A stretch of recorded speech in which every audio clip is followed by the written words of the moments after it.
जल्द से जल्द कैंडिडेट्स का ऐलान करेंगे। लेकिन जो सब मैंने कहा, बुनियादी बात यह है कि ये MIM ने इलेक्शन क्यों लड़ने का फैसला किया, ये बुनियादी सवाल है। और वो सवाल सिर्फ इसलिए है कि जिस तरह से ट्रीटमेंट किया गया है हमारे साथ, हमें जो है सो अछूत बना कर रखा गया। हमने पहले भी उनसे कहा था कि हमको इंडिया अलायंस में ले लीजिए, हम इंडिया अलायंस में जाने के लिए तैयार हैं, लेकिन उनको मुसलमानों का वोट चाहिए, अक़लियतों का वोट चाहिए, लेकिन उनको हिस्सेदारी में नहीं देने के लिए तैयार हैं। और उन्होंने इंडिया अलायंस में हमको नहीं लिया, हमको अछूत बना कर रखा। तो हम अछूत हैं तो ठीक है, हम अलग से इलेक्शन लड़ेंगे, हम लड़ेंगे इलेक्शन। हम तो NGO की तंजीम नहीं है कि हम इलेक्शन नहीं लड़। हमसे कहा जाता है आप इलेक्शन क्यों लड़ रहे हैं, हम इलेक्शन लड़ेंगे और ज़रूर लड़ेंगे। हमारी पार्टी 15 स्टेट्स में इलेक्शन लड़ रही है इन सारे हिंदुस्तान में, और बिहार में तो हम मजबूती के साथ इलेक्शन लड़ रहे हैं। तो कैंडिडेट्स का जो है हम ऐलान बाद में करेंगे। पहले सीटों का नाम हम बता देते हैं। शिवहर, गोपालगंज, पाटलिपुत्रा, महाराजगंज, मुजफ्फरपुर, मधुबनी, जहानाबाद, काराकाट और वाल्मीकि नगर एक सीट। तो इतनी 9 सीटें जो हैं, फिर मैं इसको रिपीट कर दूं, शिवहर, गोपालगंज, पाटलिपुत्रा, महाराजगंज, मुजफ्फरपुर, मधुबनी, जहानाबाद, काराकाट, वाल्मीकि नगर, मोतिहारी में अंडर कंसिडरेशन वो सीट है।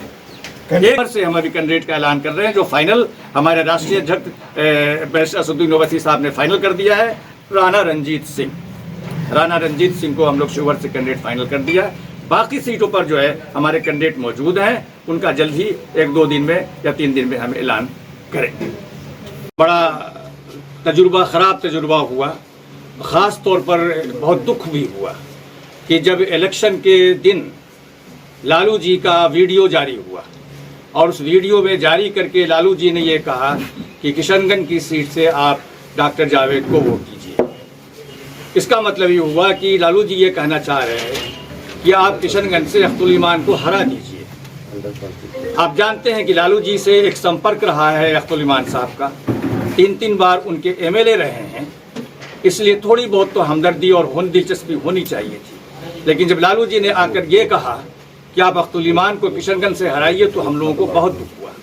इसके पहले तेजस्वी भी आए और पूर्णिया में और दूसरी जगहों पर आके उन्होंने कहा कि किसी बाहरी पार्टी को आप इलेक्शन यहाँ न लड़ने दीजिए।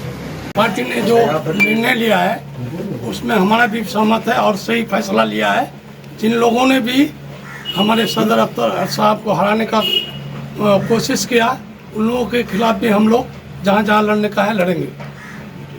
भूमिहार कम्युनिटी से भी टिकट दे रहे हैं, राजपूत से भी देंगे, दलित से भी देंगे, मुसलमान से भी देंगे, अति पिछड़ा से भी देंगे, पिछड़ा से भी देंगे, यादव से भी देंगे, ताकि MIM में जो आप लोग बार बार वो लगाते हैं कि इससे मुस्लिम की पार्टी, हर समुदाय जो है, जो जिसकी जितनी हिस्सेदारी हम लोग करके दिखाएंगे। हम लोग सिर्फ बोलने पर नहीं, कागज पर नहीं, लालू जी की तरह या भाजपा की तरह हर को उसका सम्मान देंगे। अब मेरे मुफ्ती साहब यहाँ पर है, उलेमा बिरादरी क्या कहती है, बोलिए मौलाना। और ख़ासतौर पर हमें उस वक्त तकलीफ हुई जब लास्ट रात था, अख्तर साहब के खिलाफ उन्होंने डॉक्टर साहब को जिताने की बारी की। उस वक्त हम लोगों ने ये सर पर कफन बांध लिया है कि हम लोग पूरे बिहार में, हम तो चाह रहे थे कि पूरे बिहार में लड़ें, लेकिन सदर साहब का या हमारे बैरिस्टर साहब का अभी इतनी इजाज़त नहीं हो रही है।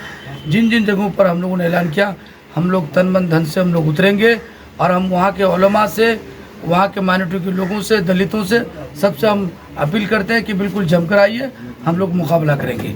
अभी तो हम बिहार में कर रहे हैं, हम पूरे हिंदुस्तान में मजबूती के साथ हम दूसरी पार्टियों का मुकाबला करेंगे। जहां हम अक़लियत को, हमारे लोगों को अछूत समझा जाता है, हम इसको कैसे बर्दाश्त करेंगे। इसलिए हम लोग बर्दाश्त नहीं करेंगे, हम लोग चुनाव मैदान पर रहेंगे इंशाअल्लाह। हम लोग पार्लियामेंट्री